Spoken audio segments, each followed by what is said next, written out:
Hola, ¿qué tal? Bienvenidos a la cobertura especial de EWTN, Radio Católica Mundial y todas las afiliadas. Omar Aguilar, Paola Arreaza. Estamos, Paola, a menos de 24 horas de que inicie el cónclave para conocer al siguiente pontífice, al siguiente papa. ¿Qué tal, Paola? Bienvenida. Muy bien, Omar, tan emocionada como tú de ver cómo se desarrollan estos eventos, escuchando qué es lo último que se ha hablado en la última congregación general y preparada para ver la misa que tendrá lugar mañana a las 10 de la mañana. Absolutamente. Primero que nada, quiero aprovechar hoy y agradecerle a todos ustedes, a los miles y miles de comentarios y de mensajes que nos llegan por todas las redes sociales. Gracias por continuar apoyando, gracias por continuar esta cobertura que venimos realizando ya por cerca de 2 semanas. Recuerden, nos encuentran en todas las plataformas EWTN Español, también gracias a todas las retransmisoras, las estaciones de radio y de televisión que toman nuestra señal y tan amablemente la retransmiten, y los seguimos invitando. Nos quedan un par de días todavía. Nos puede contactar, nos puede escribir a nuestro correo electrónico sedevacante@ewtn.com. Paola, un día previo a que inicie el cónclave, en donde bien ya decías muchas noticias, porque hoy también hubo congregación. Sí, y en esta última congregación general frente a los cardenales presentes se rompió el anillo del pescador, que es el sello con el que el pontífice firma sus documentos pontificios oficiales, ¿no?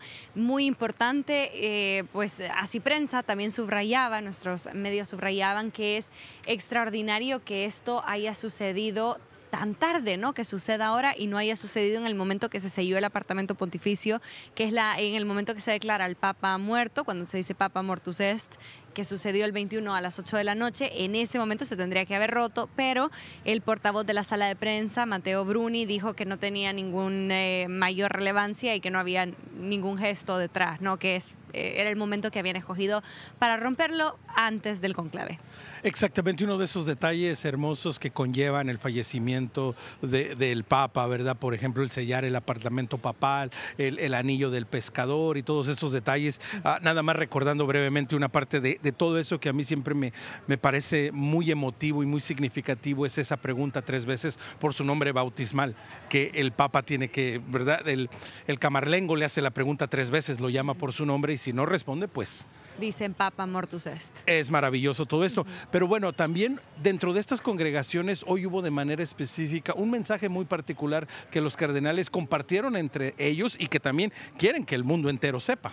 Y te lo traje escrito, Omar, porque quería leerlo palabra por palabra sin equivocarme. Entonces, el mensaje de los cardenales esta mañana fue: nosotros, cardenales de la Santa Iglesia Romana, reunidos en congregación general antes del comienzo del cónclave, constatamos con pesar que no se ha avanzado en los procesos de paz en Ucrania, en Oriente Medio y en muchas otras partes del mundo. Es más, que se han intensificado los ataques, especialmente contra la población civil, subrayaban.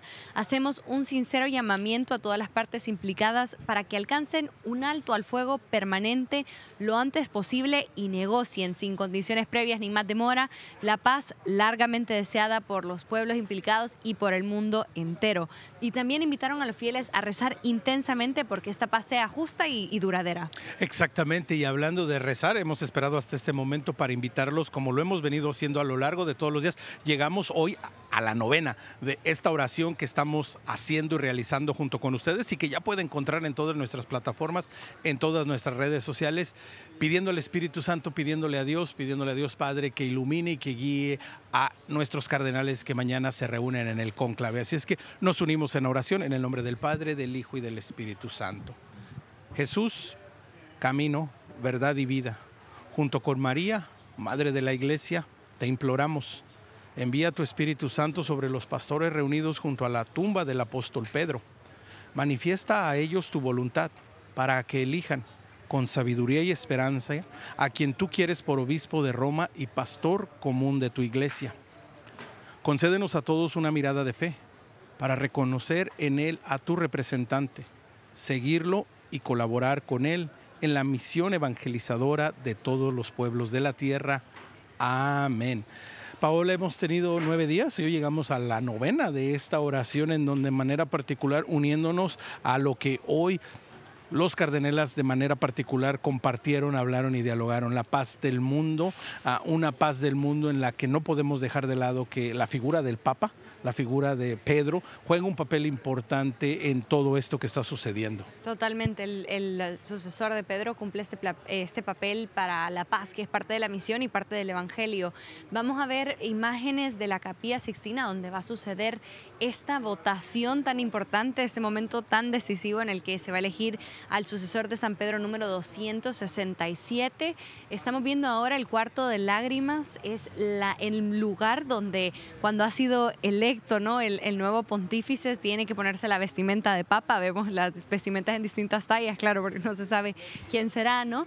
Y en ese momento, pues, como nos contaba el corresponsal en el Vaticano, Javier Romero, nos explicaba que muchos de la impresión de verse de blanco lloran. No se sabe muy bien si de la emoción o del miedo, de la responsabilidad que están tomando, pero es conocido como el cuarto de las lágrimas. Exactamente, y es un momento muy especial y muy particular, y que en la Constitución Apostólica, ¿verdad?, que está rigiendo a la Iglesia en este momento, hay una parte que me encanta que dice: se le pide al elegido que acepte, que no renuncie, que por favor acepte, y precisamente es en esta habitación, en este momento, en esta intimidad, que por fin yo creo que entiende, ¿no?, la magnitud, pero también, como lo hemos venido diciendo, Paola, a lo largo de los días, la bendición que esto significa, porque más allá de las responsabilidades, más allá de los retos que tiene que enfrentar alrededor del mundo, este momento en esta habitación, yo pienso que también es un momento en donde este cardenal, como hijo de Dios, dice: Señor, tú eres bueno conmigo, mira dónde me tienes, mira qué bendición. También vemos imágenes de la Capilla Sixtina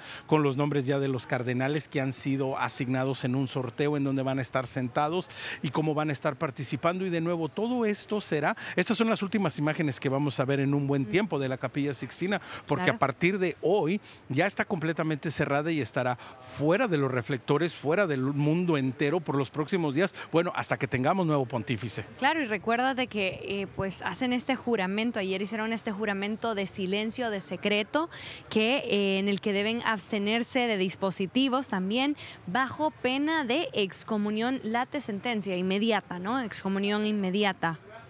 Exactamente, estamos en estos momentos tomando estas últimas imágenes. Recuerden, para recapitular, lo hemos venido haciendo todos los días, pero ya para que vaya poniendo su alarma, si usted quiere estar conectado con nosotros, todo comienza mañana, 7 de mayo, propiamente a las 10 de la mañana se celebra la misa pro eligendo pontífice. Después de la misa tendrán la comida y después se prepararán, y exactamente a las 4:30 de la tarde ellos estarán haciendo este juramento para entrar a la Capilla Sixtina. Y bueno, para conocer más de la actualidad, de cómo se está viviendo en el mundo, ¿verdad?, de lo que están diciendo los medios de comunicación y cómo se está se está viviendo en diferentes partes, queremos darle la bienvenida a nuestro invitado desde Madrid, Alex Rosales. Alex, ¿qué tal? Bienvenido, ¿cómo estás? Muchas gracias, Omar. Paula, encantado de estar con vosotros. Alex Rosal, bueno, es director de Religión en Libertad. Sabemos que pues llevas esta trayectoria reportando sobre la Iglesia, sobre la actualidad de la Iglesia. ¿Este es tu primer cónclave reportando o no? No, ya he tenido unos cuantos, ya tengo una cierta edad y ya tengo unos cuantos. O sea, realmente he tenido, bueno, Benedicto XVI, Papa Francisco y ahora el futuro Papa, que no sabemos quién va a ser. O sea, en este caso sería el tercer cónclave que he cubierto periodísticamente. Alex, precisamente, ¿no?, con esta experiencia que ya tienes, y conocemos una imagen que es muy popular, la pueden encontrar en Así Prensa y tal vez hasta Religión en Libertad también la tiene, en donde hay el contraste entre cuando el Papa Benedicto sale a dar la bendición, pues es un mar de personas, pero es eso, es un mar de personas, unas cuantas cámaras, y luego cuando viene el turno de Papa Francisco, eso es un mar de personas con celulares. Alex, ¿cómo ha cambiado la comunicación, la cobertura en tan solo 20 años y hasta el día de hoy? Pues Omar, tienes toda la razón. En apenas 2 décadas ha cambiado muchísimo. Hay que pensar que Benedicto XVI fue el primer papa en abrir una cuenta como pontífice en Twitter, en el antiguo Twitter, hoy X, ¿no? Que eso era algo un poco como sorprendente, ¿no? Que un papa pudiera estar con una cuenta personal, una cuenta institucional, podríamos decir, en una red social, ¿no? Es verdad que ha cambiado absolutamente en estos 20, 25 años completamente. También es verdad que hay que decir que en estos años, en este principio del siglo XXI, en estos 25 años que llevamos del nuevo siglo, la Iglesia ha crecido en más de 325 millones de bautizados católicos y que la progresión de crecimiento es impresionante. Lo cual eso nos tiene que decir que es verdad que tenemos que los católicos y la Iglesia en este caso, el Vaticano y la Iglesia en general, yo creo que ha tomado conciencia, sobre todo con el pontificado del Papa Francisco, que tenemos que utilizar estos nuevos areópagos en favor de la evangelización y en favor también de la formación de los bautizados, ¿no? Y es por eso hombre, si en un primer momento es verdad que la Iglesia tuvo un papel importante en coger el tren de la radio en su momento, que fue uno de los pioneros, es verdad que la Iglesia posteriormente, en los años siguientes, perdimos el tren de la televisión, pero sin embargo hoy podemos decir que en Internet, en el mundo digital, las iniciativas de Iglesia, de los medios de comunicación, de tantas y tantas iniciativas, está a flor de piel.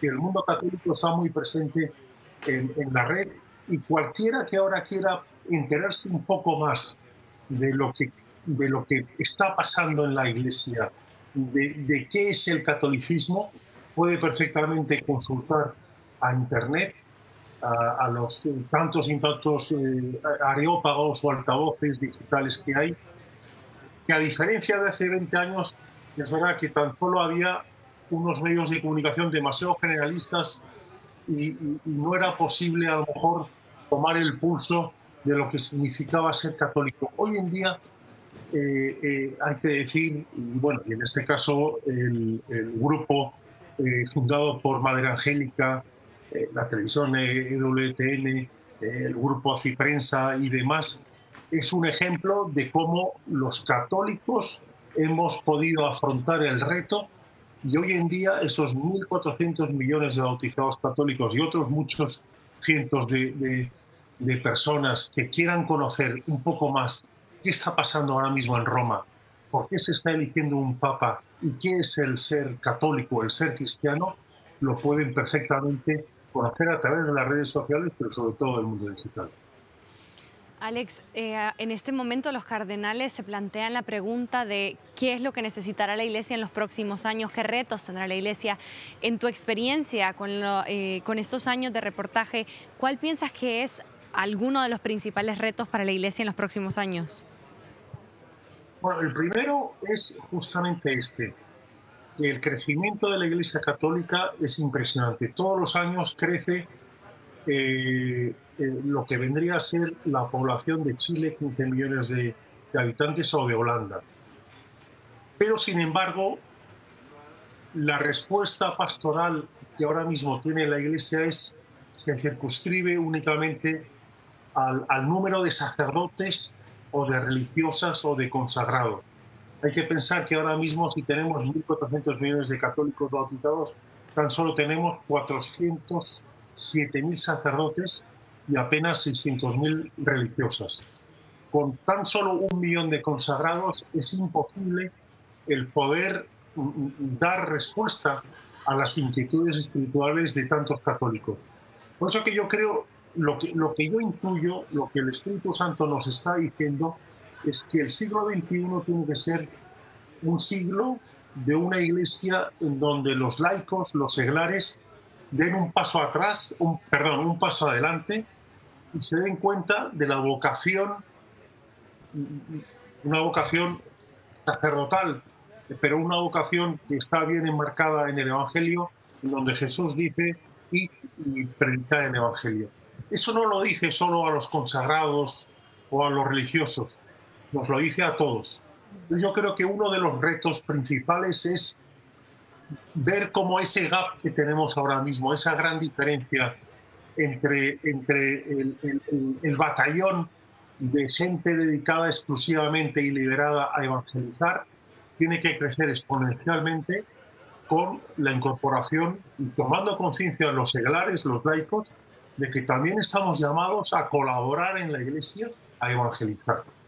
Es verdad que ahora mismo, en los últimos años, con las herramientas de evangelización que hemos visto, como los cursos Alfa, Life Team, retiros de Maús, Bartimeo, los seminarios de la vida en el Espíritu, son herramientas de evangelización en muchos casos creadas por laicos y llevadas fundamentalmente por laicos con el liderazgo pastoral y el acompañamiento de un sacerdote.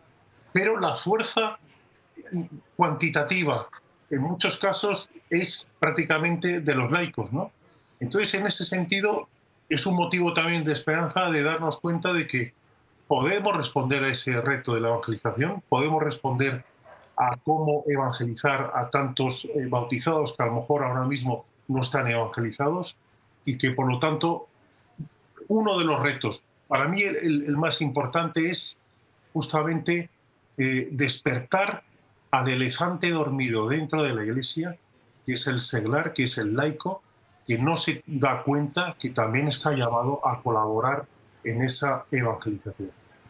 Muy interesante lo que mencionas, Alex, porque va muy de la mano alguna de las iniciativas de Papa Francisco. Por ejemplo, pienso en estos misioneros digitales, ¿no? En esta obra, en esto que se está realizando, en donde jóvenes de diferentes partes del mundo pues están trabajando en esta área de manera particular. La evangelización en la cultura digital ya no es solo un continente, pero es toda una cultura. Alex, cuéntanos desde tu experiencia estar trabajando en el periodismo y estando combinándolo con la fe.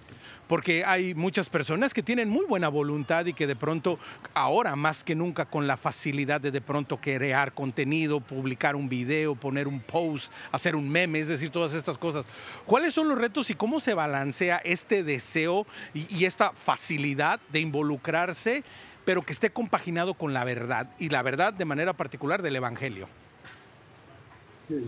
Mira, en ese sentido, Mario, creo que los cientos de miles y millones de seguidores que tienes en tu programa y en la televisión, yo creo que todos, independientemente de la edad que tengamos, nos deberíamos plantear una pregunta, que es interpelar al Espíritu Santo sobre cuál debe ser nuestra vocación también en ese anuncio del Evangelio. Y si podemos colaborar cada uno de nosotros, también desde el punto de vista presencial en algunos eventos o en algunas iniciativas, pero también desde el punto de vista digital o televisivo, ¿no? Yo creo que muchas veces no preguntamos del todo al Espíritu Santo qué es lo que quiere de nuestra vida, o cuál es nuestra vocación concreta, o nuestra vocación dentro de esa vocación. Y en ese sentido yo creo que lo primero que tenemos que hacer para colaborar con la Iglesia es: Señor, Espíritu Santo, ¿qué es lo que quieres? ¿Qué puedo hacer? ¿Qué microgesto, qué pequeña iniciativa puedo hacer para que entre todos, entre la suma de miles y miles de pequeñas iniciativas y de gestos, puedan crear una revolución de amor para llevar a los demás a ese tesoro que tenemos los católicos, que es un regalo para nosotros, que no nos lo hemos ganado y que por lo tanto no es mérito nuestro, es el regalo de la fe, el regalo de tener a Cristo y de habernos elegido de alguna manera, ¿no? Entonces quizás eso sería el primer paso, ¿no? El interpelar al Espíritu Santo y cada uno poderle decir: muéstrame qué tengo que hacer para colaborar en esa evangelización, y si en esa evangelización está el trabajar en los medios, dime claramente qué puedo hacer. Y a los jóvenes, por supuesto, ¿no? A todos, los jóvenes, los medianos, los mayores, a todos tenemos que hacernos esta pregunta. Ahora bien, como tú dices, ahora mismo hay en el mundo, bueno, siempre ha habido, pero ahora especialmente, la opinión pública parece que nos frena o que nos aplasta a los católicos. Y muchas veces tenemos miedo de decir: nuestra opinión es minoritaria, nuestra opinión es una opinión que no va según la corriente del mundo, y eso es un miedo o es una prevención lógica que pasa en todos los ámbitos de la vida, ¿no? Pero ante esa precaución, o esa prevención que podemos tener los católicos y y los no católicos ante la opinión mayoritaria sobre algunos temas, justamente también tenemos que reclamarle al Espíritu Santo que nos quite ese miedo, que nos rompa esas cadenas que nos aprisionan y que nos dé un espíritu libre para hablar, como tú dices, Omar, en verdad. Ahora el mundo lo que necesita, sobre todo en este mundo un poco loco que tenemos, ¿no? En donde ya no sabemos si somos hombres o mujeres o yo qué sé, o tantas otras cosas que nuestros abuelos, si vivieran, en mi caso no, ahora mismo no tengo ningún abuelo, pero si vivieran dirían, bueno, esto es una locura del mundo, ¿qué nos está pasando en tan poco tiempo, ¿no? Justamente para volver a la cordura, al sentido común, a volver a un mundo como Dios lo ha pensado, eh, tenemos que alzar la voz, tenemos que levantar con educación y respeto la voz y tenemos que considerarnos que los católicos tenemos que ser actores protagonistas de este mundo que nos ha tocado vivir y que si nos callamos, si no interactuamos, desgraciadamente estaremos dejando nuestra voz y nuestra presencia a otra gente que es posible que diga lo contrario a nosotros. Por eso Exactamente. Sí, y Alex, y tienes toda la razón, y eso es precisamente parte de lo que se vive aquí y parte de lo que hace este evento tan importante, este cónclave, este encuentro con el Señor. Alex, muchísimas gracias por habernos acompañado, por los minutos que nos has regalado. Dios te bendiga, muchas gracias. Muchas gracias, Omar. Gracias, Paula. Bueno, ese era Alex Rosal, yo dije Rosales, bueno, muchas flores, ¿verdad? Pero era una sola, un solo rosal, no muchos rosales. Precisamente hablando como rosales, hoy el Señor nos ha regalado un día espectacular aquí en la capital de Italia, ya en preparación, ¿verdad? Para el cónclave que se nos viene en menos de 24 horas. Y estamos viendo precisamente algo que Alex compartía, ¿no? Estamos viendo la presencia de la Iglesia Universal. Nos llegan mensajes de literalmente de todo el mundo, de personas que están conectadas por los diferentes medios, que están rezando, que están compartiendo, pero no solo es de los católicos, es del mundo entero. Realmente esta semana los ojos del mundo ponen su mirada aquí en el Vaticano. Y también es importante, Omar, porque muchos de los cardenales que están aquí provienen de distintas partes del mundo, no están bien representados. También es importante señalar, ayer tuvimos este momento del juramento, ¿no? Tú y yo hablábamos de las personas que tuvieron que jurar, además de los cardenales, ayer, y yo te traía una lista de personas que es una verdadera curiosidad, ¿no? Otros participantes, la Guardia Suiza, por supuesto, médicos, enfermeros, personal de limpieza y cocina, floreros, técnicos y los conductores que trasladan a los cardenales. Ahorita vimos a Monseñor Diego Ravelli, que es, pues, cumple esta función de maestro de ceremonias. Él va a estar también en este momento de cónclave, va a salir en el momento de la votación, pero es uno de los que tuvieron que jurar y vemos ahora ese juramento. Exactamente, que es un momento también muy solemne para todos aquellos que están participando alrededor, toda la logística que realiza. Recordemos que hoy por la noche ya todos los cardenales duermen en Santa Marta y Santa Marta Vecchia, la vieja, el antiguo edificio, y ya se están preparando y a partir de mañana se van a poder trasladar, van a poder ir de sus apartamentos a la Capilla Sixtina de la manera que ellos quieran, pero alejados del público. Van a poder caminar, los van a pedir que los lleven, pero y todo se debe de hacer en el más absoluto silencio, porque de cierta manera los cardenales reunidos también están viviendo un retiro espiritual. Están en constante oración pidiendo al Espíritu Santo que guíe esta decisión tan importante, pero de nuevo, esta bendición que ellos tienen en sus manos de elegir al próximo pontífice. Hablando de esto, Paola, una de las preguntas y uno de los comentarios que decía yo ayer, ¿verdad? Decía yo que el Papa ya está en Roma.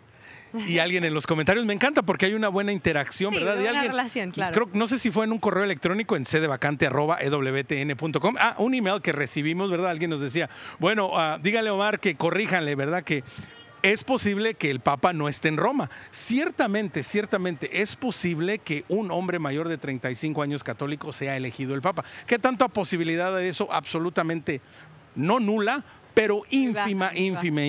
Hace demasiados siglos que no se elige a un hombre que no sea obispo, cardenal o obispo. La última vez fue a un diácono que estaba en Siria participando en una de las cruzadas y lo tuvieron que mandar llamar y se tardó 3 meses en regresar el hombre, que precisamente tomó el nombre de Gregorio X y a partir de ahí él es el que inicia este proceso para regularizar y de hecho él es el que nos regala el cónclave, porque para su elección los cardenales pasaron 33 meses reunidos. Nos compartía el padre José de Jesús Aguilar hace unos días que lo subimos, que empezaron las reuniones y no se ponían de acuerdo y les empezaron a racionar la comida, les fueron quitando la comida.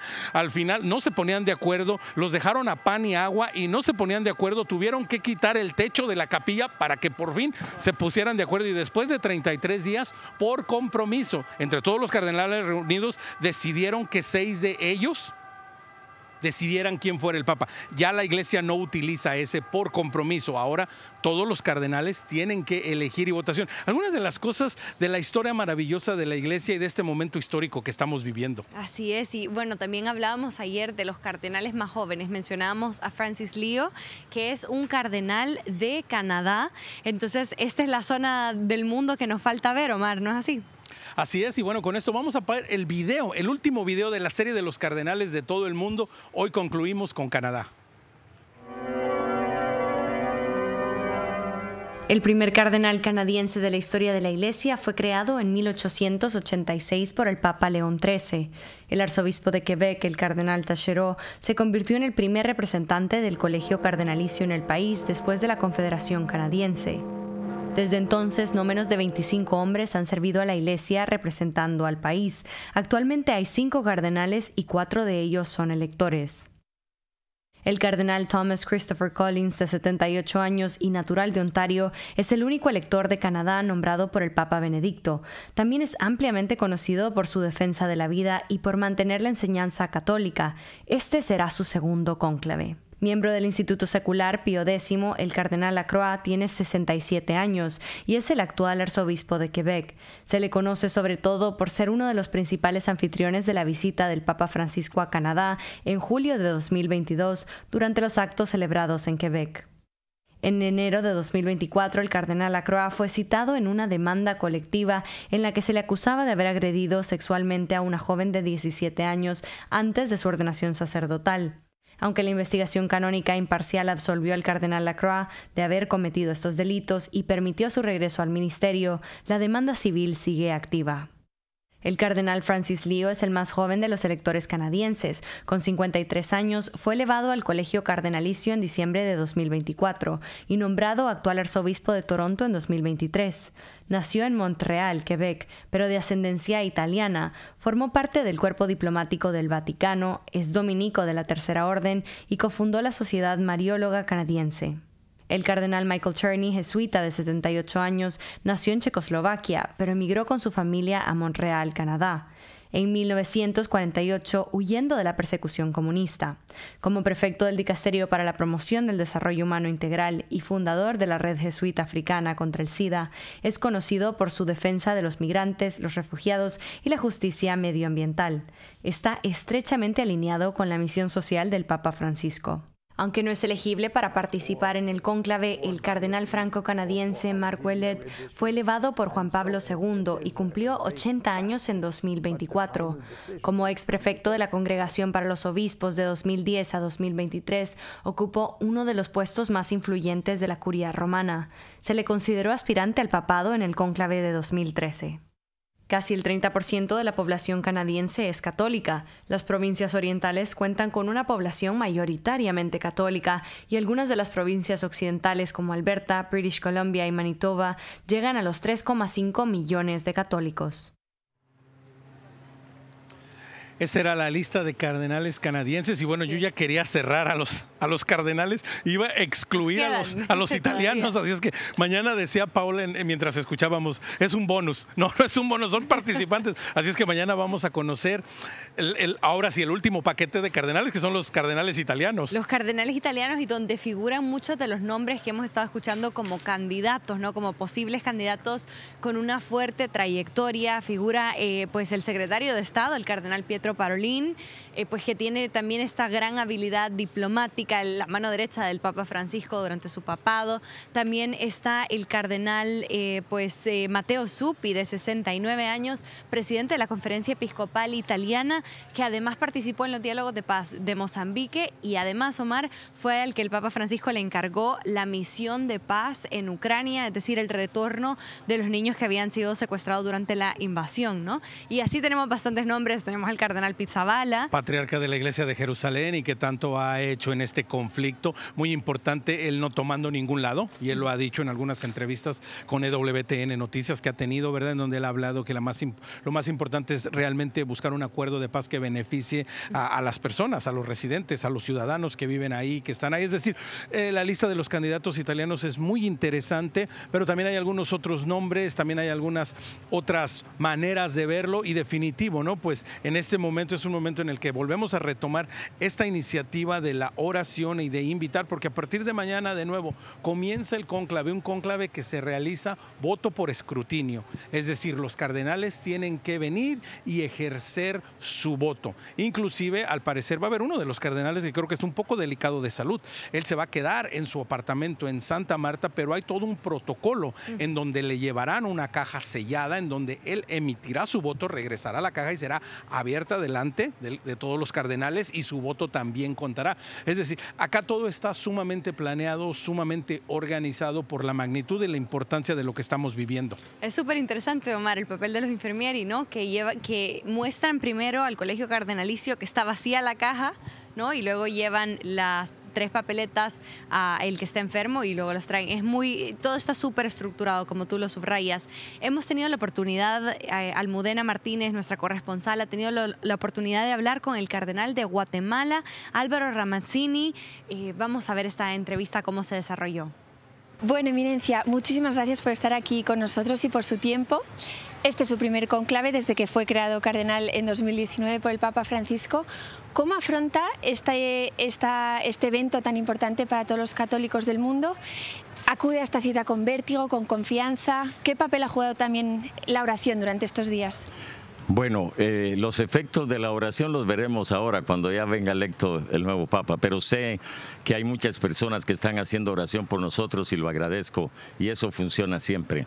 Y en segundo lugar, por ser para mí la primera vez, pues estoy entrando como en un mundo muy desconocido, y hasta ahora la experiencia que yo he tenido ha sido muy positiva, es decir, un buen ambiente cordial, de fraternidad. Y aunque no nos conocemos, bueno, yo no conozco a muchos de los cardenales, sin embargo sí hay un ambiente de confianza y de cercanía. Y sobre todo, interiormente percibo que hay un sentido de una gran responsabilidad en lo que nos toca hacer como cardenales. Y durante estos días, tanto hablando con los cardenales, durante las intervenciones de las congregaciones generales, me imagino que habrá ido esbozando en su cabeza, en su interior, el perfil del que, según su opinión, debería tener el próximo sucesor de San Pedro. ¿Podría decirnos un poco esos valores o cualidades que ha definido durante estos días? Bueno, para decir la verdad, no lo he pensado, de verdad, no lo he pensado. Porque yo pienso que en el transcurso del cónclave, pues indudablemente el Espíritu Santo iluminará mi cabeza y moverá mis pensamientos. Pero más que todo, sí he estado yo pensando en lo que ha sido todo el camino de continuidad de los últimos papas, comenzando con el Papa Pablo VI, a quien yo conocí cuando yo era estudiante aquí en Roma, que vine a estudiar. Y luego, bueno, el periodo tan corto del Papa Juan Pablo I, pero luego después fui hecho obispo por el Papa San Juan Pablo II, y entonces eso me involucró muchísimo más siendo obispo en todo lo que él hacía, cuando vino a Guatemala 3 veces, conocer todo su magisterio social, sobre todo cuando vivíamos en Guatemala una situación de persecución abierta contra la iglesia, y él vino para darnos ánimo. Y luego después la continuidad con el Papa Benedicto, a quien también pues pude saludar en una visita ad limina. Era otro estilo, era, sí, otra, diríamos, actitud, pero siempre muy positiva. Y claro, luego ahora con el Papa Francisco, estuve en la primera visita al Límina con él de parte de los obispos de Guatemala y fue pues un encuentro fabuloso. Aparte de que yo lo había conocido a él cuando estuvimos preparando la 5ª Conferencia General del Episcopado de América Latina y del Caribe en Aparecida, pero yo era presidente de mi conferencia episcopal y él era también presidente de la Conferencia Episcopal Argentina y bueno, ahí nos encontramos. Él ya era, si no mal recuerdo, era cardenal, yo era sencillamente, todavía no había sido nombrado cardenal, pero fue también una experiencia muy interesante el acercamiento con él en ese tiempo. De manera que cuando él fue nombrado papa, pues en un principio quedé un poco extrañado porque no era el tipo como San Juan Pablo II, extrovertido, siempre comunicativo. No lo había conocido así, ni en Aparecida, ni en una ocasión que yo visité también Argentina, sino que todo lo contrario, ¿verdad? Bastante callado, silencioso. Pero luego tuve esa gran sorpresa y la gran sorpresa ha sido también que él realmente cambió de lo que yo lo había conocido, como yo lo había conocido. Y usted acaba de recorrer un poco los últimos pontificados y se escucha mucho entre los fieles, ¿no?, de esa necesidad de continuidad del pontificado del Papa Francisco en su humildad, su cercanía, su defensa sobre todo de los más vulnerables, de los últimos, pero quizá lo que más se ha criticado también es la claridad en la doctrina, ¿no? ¿Qué me puede decir sobre esto? Bueno, puedo decir que el Papa se mantuvo siempre en fidelidad a la tradición de la Iglesia. Tomó algún par de decisiones que tal vez fueron las que destantearon un poco a la población en general, como por ejemplo haber puesto 2 mujeres aquí dentro de la curia romana. Eso fue algo que para muchos fue como escandaloso, ¿no? Y en segundo lugar también el último documento escrito por el prefecto de la doctrina de la fe, cuando el Papa fue muy criticado, cuando tocó el tema de la homosexualidad y de sí, eso.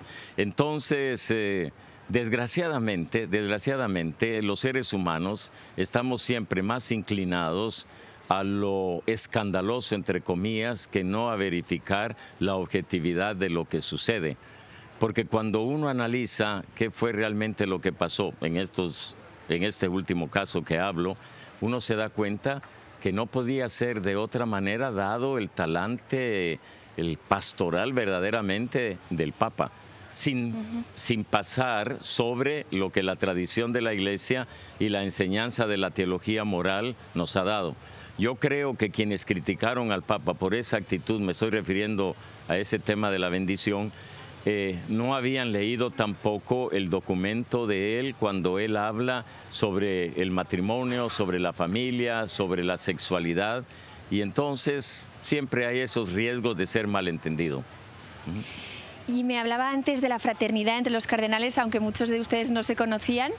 Pero claro, este es el conclave más global y con mayor diversidad de la historia. Y eso hace que los cardenales lleguen de sus realidades, ¿no?, con sus propias sensibilidades. Y a pesar de que hay unidad en la diversidad, también se percibe a veces cierta polarización, también unida a los rumores, los distintos bandos. ¿Qué me podría decir? No, en realidad no he sentido eso.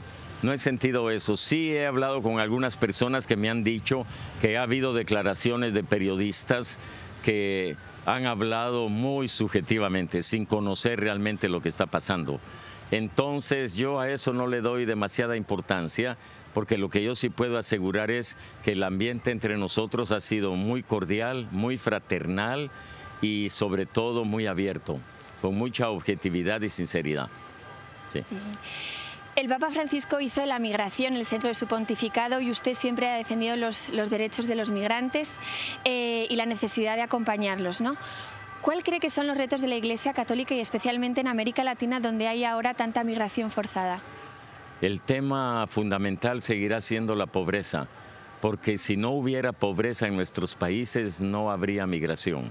Yo mismo vengo de una familia que tuvo que emigrar a Estados Unidos, mi madre, mis hermanos, por la situación de pobreza en la que vivíamos. En segundo lugar, otro gran tema que tendrá que estar presente es el tema del narcotráfico. El tráfico de drogas está acabando con la juventud latinoamericana, con la juventud centroamericana. Y desgraciadamente está entrando también ya en las poblaciones indígenas, y eso sí es muy serio, es muy grave, ¿no? El tema del narcotráfico. Y luego, claro, todo el tema de la dependencia económica que tenemos. Es decir, Guatemala sigue siendo un país que depende de la economía de Estados Unidos. Y ahí habrá que hablar con toda claridad, como el Papa Francisco lo hizo, sobre los daños de un neoliberalismo que sigue ocasionando más y más y más pobreza. Pero esto tiene que ver también ya a nivel de las relaciones entre los países. Y claro, no podemos negar la influencia negativa, en muchos casos, que la política económica de Estados Unidos tiene hacia nosotros. Y usted es conocido por muchos como el obispo de frontera, ¿no? Ha defendido la dignidad, los derechos humanos, me hablaba ahora de los pueblos indígenas. ¿De qué manera cree que el nuevo pontificado podría ayudar a solventar esta situación en el mundo, en América Latina y también en Guatemala? Bueno, lo que yo puedo decir es que ya el camino ya está recorrido. Recorrido en el sentido de que ya se inició y ahora habrá que continuarlo. Ahí tenemos las encíclicas del Papa Francisco, en donde él ha tocado toda esta temática de la que estamos hablando. Lo que le tocará al próximo Papa será ejecutar esto. Y yo no creo que el próximo Papa no vaya a tener la inteligencia suficiente para darse cuenta de que ya es un camino que se ha hecho y que tenemos que seguir andando en ese camino, con las situaciones nuevas que vive el mundo, indudablemente. Y creo que a los 75 años usted presentó su renuncia al Papa Francisco, sí. Pero no se la aceptó. No, el Papa me dijo, sigue adelante, mira, yo ya tengo 87 años en ese momento, así que tú sigue adelante. Pero eso no me pasó solo a mí, también a otros que no les aceptó la renuncia. ¿Y cómo recibió la noticia? La noticia de que no le acepta. Dije bien, es lo que el Papa quiere, y para mí el Papa era un signo de la voluntad de Dios, así que adelante. Sí. Y según su experiencia en el Dicasterio para los Laicos, la Familia y la Vida, ¿qué cree que debería tener también el próximo sucesor de San Pedro respecto a la familia y a los jóvenes, ¿no? Hablábamos estos días con los fieles aquí alrededor de la Plaza de San Pedro que nos decían que necesitaban también un Papa que zarandear a la juventud, volver a la juventud. Bueno, a nivel de la doctrina tenemos ahí las encíclicas, ¿no? Familiaris Consortio y después los documentos del Papa Francisco. A ese nivel no hay más que decir, sino sencillamente estar verificando si hay situaciones nuevas que deban de ser integradas. Pero ya en el tema de la relación directa, personal, sí será muy necesario continuar con la manera de ser del Papa Francisco, que era una manera de ser muy directa y muy cercana a los jóvenes, ¿no? Y ahí tenemos el ejemplo de las Jornadas Mundiales de Juventud. Entonces, eso habrá que seguir desarrollándolo más y más. Pues muchísimas gracias, Su Eminencia. Con mucho gusto y les deseo éxitos en su trabajo. Igualmente. Esa era la entrevista de nuestra compañera Almudena con el cardenal Ramazzini. Paola, pues el cardenal tocó unos puntos muy interesantes de los cuales hemos venido hablando, ¿verdad? Todas estas grandes realidades, estas complejidades, estos retos que el próximo pontífice tendrá que asumir y enfrentar, pero que no lo hará solo. Está el trabajo de la Iglesia Universal, de los laicos de manera particular, en cómo nos comprometemos en todas estas áreas. Así es, Omar, y hay que recordarles que mañana comenzamos a las 10 de la mañana, tenemos la celebración eucarística para eligiendo pro pontífice, y además comenzarán las votaciones de los cardenales alrededor de las 4 p.m, o sea que calculamos que alrededor de las 7 habrá fumata para que nosotros podamos anunciar. Tenemos nuestros horarios también, ¿no, Omar? Absolutamente, y quiero que tome lápiz y papel. Todavía los que lo usamos, muchos ya están sacando el teléfono o se lo van a estar dictando al teléfono, ¿verdad? En estos tiempos de la modernidad, pero bueno, nos vamos a ir despacito para que todos escuchen, sobre todo de manera particular a todos los que están conectados por medio de Radio Católica Mundial. 9:30 de la mañana, tiempo de Roma. 9:30 de la mañana, tiempo de Roma. Comenzamos nuestra cobertura especial antes de la misa. A las 10 de la mañana comienza la celebración eucarística pro eligendo Pontífice Romano. La preparación, los cardenales, esta última exhortación, este último encuentro con el Señor por ese ratito. Y luego a las 4 de la tarde regresaremos los cardenales estarán haciendo este recorrido y estarán caminando y llegando hacia la Capilla Sixtina alrededor de las 4:30 de la tarde. Y ahí entonces ya estarán en cónclave, estarán encerrados, estarán con llave, Paola, y a partir de ahí comienza lo que le vamos a llamar la alerta de la chimenea.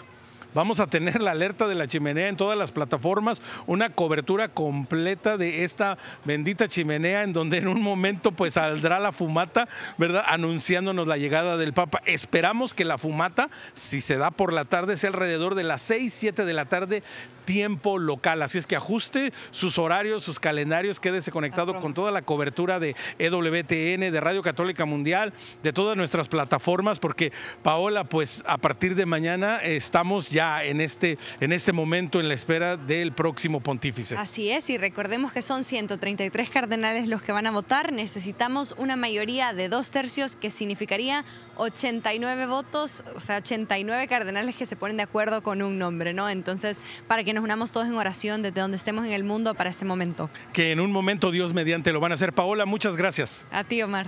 Pues a todos ustedes les agradecemos como siempre que nos estén acompañando en este camino. Les estamos agradeciendo infinitamente que se sigan conectando con nosotros. Recuerde, sedevacante@ewtn.com, y también en este momento pues agradeciéndoles todo su apoyo. Ya lo sabe, puede apoyarnos, puede visitarnos ewtn.com/donaciones. Será hasta mañana, pero recuerde, mientras tanto usted y yo nos quedamos en oración. Adiós.